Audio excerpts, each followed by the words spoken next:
আলুর দমটা করলেই কিন্তু হয়ে যেত, কিন্তু প্রথমে সেমাইটা তৈরি করব। তোমাদের দাদাভাই একটু সেমাইটা খাবে, একটু জ্বর হয়েছে, সেমাই খেতে বলছে, সেমাই খাবে।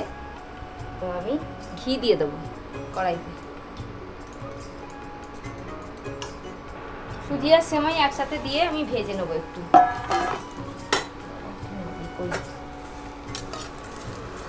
একটু নাড়াচাড়া করে ভেজে নেব, তাহলে কিন্তু খেতে ভালো লাগে। দেখো সিমই আর সুজিটা ভাজা হয়ে গেল, নামিয়ে দিলাম। এবার দিয়ে দেবো জল। আমি আমুল দুধে করছি, জলটা দিয়ে আমুল দুধটা গুলে নেবো।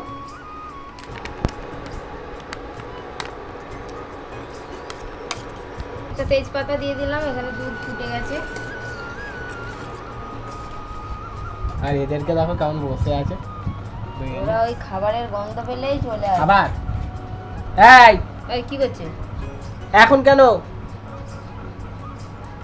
দুধ দিল তো এই মাত্র, বাটি করে আলাদা করে। এবার ভেজে রাখা সেমুই আর সুজিটা দিয়ে দেবো। ওই তো, এ তৈরি করা খুবই সহজ। তোমরাও বাড়িতে কিভাবে তৈরি করো বলবে, আমরা দুটো একসাথেই করলাম। দিয়ে দেবো।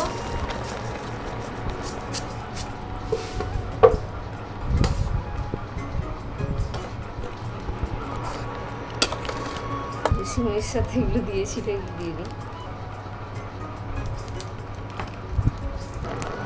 এইটা কিন্তু আমরা নিজেরা দিইনি, সিউমি থেকে দিয়েছিল, তাই দিয়েছিলাম।